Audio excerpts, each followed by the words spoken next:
Hello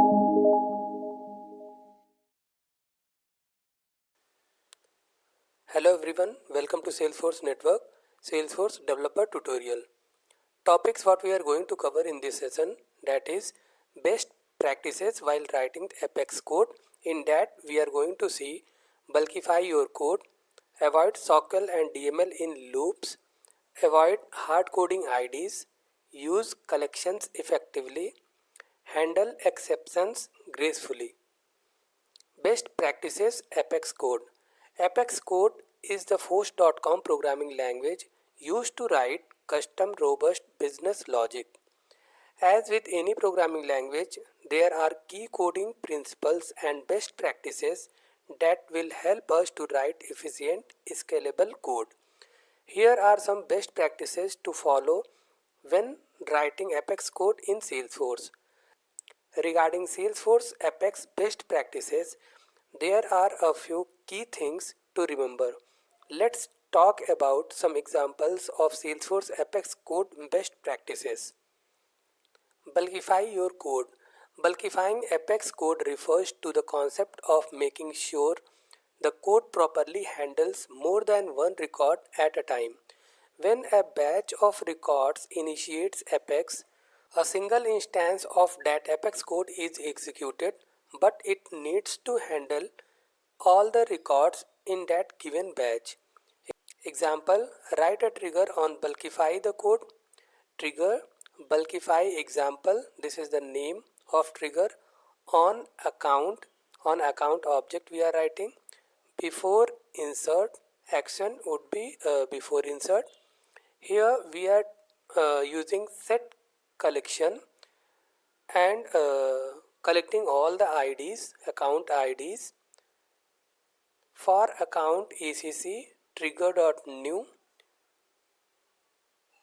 If ACC.account ID is not equal to null, then we are adding account IDs c.account ID. So in the for loop we are not writing any query. Avoid SOQL and DML in loops. Never place a SOQL query or a DML operation inside a loop. This can quickly lead to governor limit errors. If we need query results, get all the records using a single query and iterate over the result set.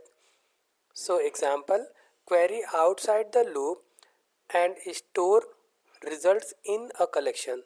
So here we are querying outside from a loop. So list of contact con list equals to select id email from contact where account id equals to account IDs. So for this we need to take a set also of account IDs, and in for loop we are not performing any SOQL query or DML operation.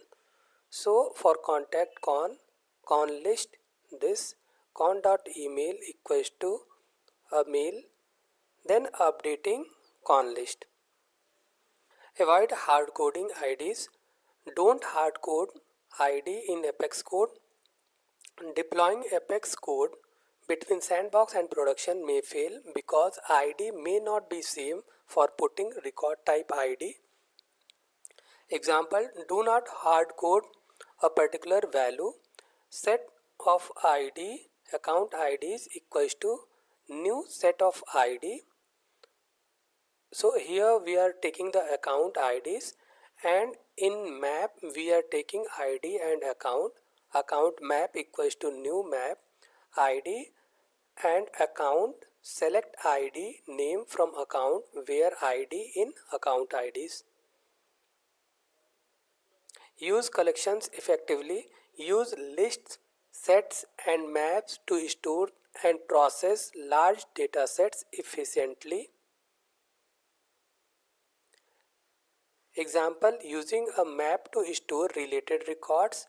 So set of ID account IDs, and then we are taking map of ID account map equals to new map of ID account, select ID name from account where ID in account IDs. So here we are using collections, set, map. Handle exceptions gracefully. Use try-catch block to handle exceptions and ensure the code fails gracefully. DML statements returns runtime exceptions if something goes wrong in the database during the execution of the DML operations. Don't forget to use try-catch block for exception handling. With Apex, we can write code that responds to specific exceptions.